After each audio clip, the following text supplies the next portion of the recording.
All right, so here's our second little addition to the original supply and demand graph, and we begin with microeconomics. All right, so let's take the same idea that we just did with consumer and producer surplus, right? Here's our market for iPhones, right? And the equilibrium 500, and at $500, 5,000, so 5,000 will be sold, right? And what I should be doing here is actually connecting these. It makes it a lot easier, right? There's a triangle. Okay, so now remember, right, if you want to find consumer surplus, right, go from the demand curve all the way down to the price paid, that area of the triangle, consumer surplus. You want to find producer surplus, go from the supply curve up to the price paid, and that is your area of producer surplus. Add them both together, and we have total surplus, all right? In this market right now, here's the thing. We have only talked about, this is supply and demand in the United States. All right, these are United States suppliers, and these are United States demanders, okay? Only in a domestic market. Now, what we can do is we can add international trade to this, all right? And how we do this is when we open this market up to international trade, what we get is a new price, the world price, all right? So right now, we're buying and selling in a domestic market, the United States. But say we open up this market for trade, right? And the world price is lower, all right? And this is how this always be set up, all right? So that world price, let's say, is at $300, okay? Take a look at what happens when you open up this market for trade, all right? Now, we get, let's say, 3 where that crosses at supply, and 7,000 where it crosses at demand. Okay? What this means is that this is the new price that is going to be the that's set in this market. All right, and more people are going to demand it. Remember, this entire demand curve from 500 down were previously people who did not value the iPhone enough to buy it at $500.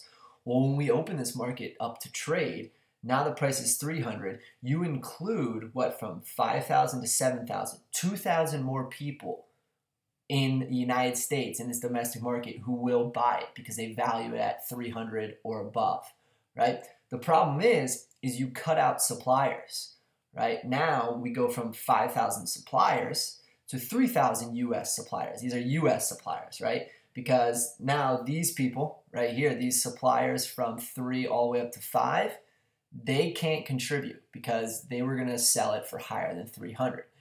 But these people in demand, right, they can now buy it. They're in the market. So what you see here is this triangle all of a sudden, right, is included from 3 to 7 up to this equilibrium. This triangle is included. But it is helpful for the purchasers in our market, in this U.S. market, right? And it is hurtful for the suppliers in this U.S. market. So what happens is we can find consumer and producer surplus when we think about opening this market into international trade. And we do it the same way. Go from the demand curve all the way down to the price, right? And here we go, and this is all consumer surplus. Just go all the way down. And now what we're doing, right, is we're adding all of this. Right? That is now all consumer surplus. All right? And what you see here is if I were to take this and draw a line right across,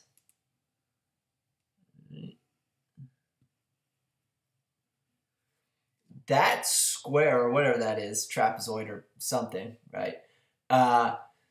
This was producer surplus that is now consumer surplus, along with a little bit over here, right? And what producer surplus comes is we go supply curve up to the amount paid, right?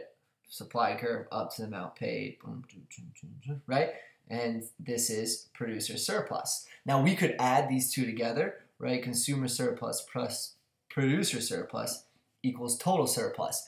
And what we would find is that the total surplus has grown, right? But it's grown at the expense of producers because now consumers have taken over some part that was theirs, right? And a little bit more. These are people who bought it, right, now that it's cheaper, who wouldn't have bought it if it was just United States goods. If I brought back our original graph from last video lecture, right, and you see here, right, and we go and we just change that out, right, we see that producer surplus, right, that part, that getting lost and now becoming consumer surplus, and we see that area was not included, right, which would have been like over here. Right? So that's what international trade does. It hurts producers. It allows for more people to buy. On international trade, right, if you think about your production possibilities curve, and what we've always discussed about that is when you trade comparative advantage, right, people can consume more. And that's exactly what that's showing. We have more consumption, right? It comes at the expense of producers, but that right there is consuming outside your production possibilities curve. That's exactly what that triangle shows, and it gives you an amount, right? And we can find out, right, what that amount is, right? We can figure out this area of the triangle. We can figure out all this area of what's consumer surplus, what's producer surplus, right? For this, right, 3 to 7, so 4, and times what, 200 divided by 2, right? And now all of a sudden we get a number to how much we actually are consuming outside of our production possibilities curve, right? But at the expense of producers, which brings us to our next point, right? Of why do we have tariffs? It's because of producers. So let's see what happens. All right, so if I get a new graph here, right, and same kind of idea, right? I set my world price at 300. Right, our domestic price was 500 at equilibrium 5. Right, and at that world price now, 7,000 people will buy it, but only 3,000 U.S. suppliers will be a part of that. Right, so 4,000 basically iPhones are sold from international markets.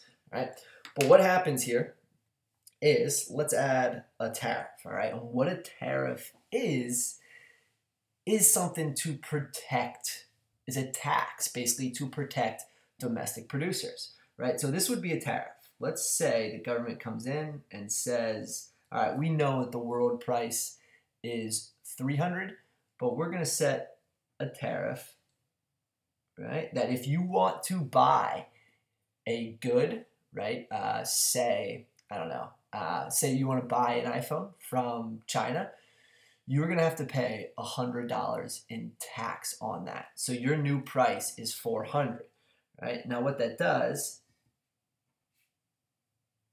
oh, that's not 6, that's 4. As we can see exactly what that does, all right? It shrinks the amount of people, oh, let me get that out of the way. There we go. It shrinks the amount of people who would buy it from 7,000 to 6,000, but it includes more producers from 3,000 to 4,000, or U.S. producers, I should say, right? So when we start to draw our new consumer and producer surplus, right? Once again, when you want to draw these, draw them right to like the axis. It'll make it easier for our triangles. That's exactly how it's done, right? We go consumer surplus from the demand curve down to the price. The price is now 400 because of that tariff. Here we go.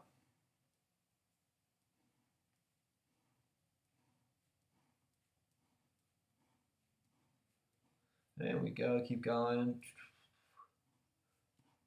This is what? Consumer surplus, right? And now we still get a little bit of international trade that's shown by this triangle, right? That's the consuming now outside of our production possibilities curve, but it shrank, right? Now we do the opposite, right? For our producer surplus, we go supply curve up to price paid.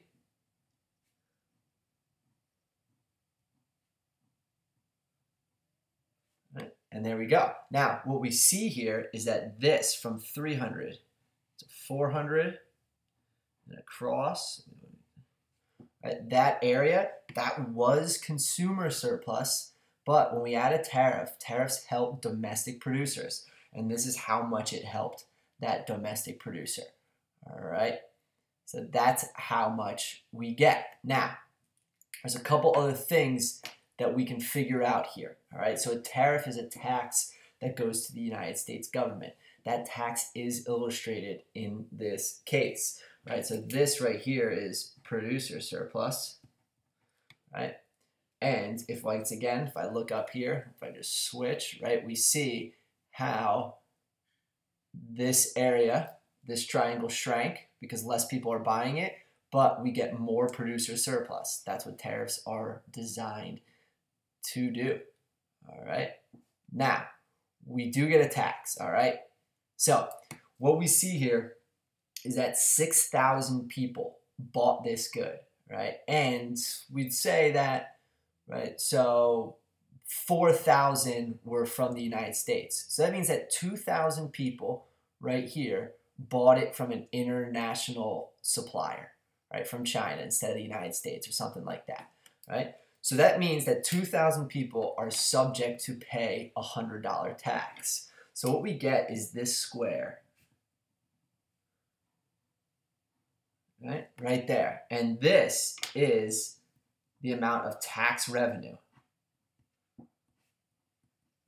that the government got, right? 2,000 people, right? There's only 4,000 suppliers in the United States who are willing to sell it for $400, right? So that means that 2,000 people had to go across seas to buy their iPhone for that $400. So that means that 2,000 people paid $100. That square represents our tax revenue. And now here's the last thing, right? We see these two triangles, these little wings right here, that if we go back up, right, all of that area was included in consumer surplus. Whenever the government, when we have the government getting involved with ceilings, floors, quotas, or in this case, a tariff, you create inefficiency. That's what that, right? So you only at market equilibrium do you have perfect efficiency, all right? So these two little wings there, what those represent are in fact deadweight loss. Right? This is the area, right? Those two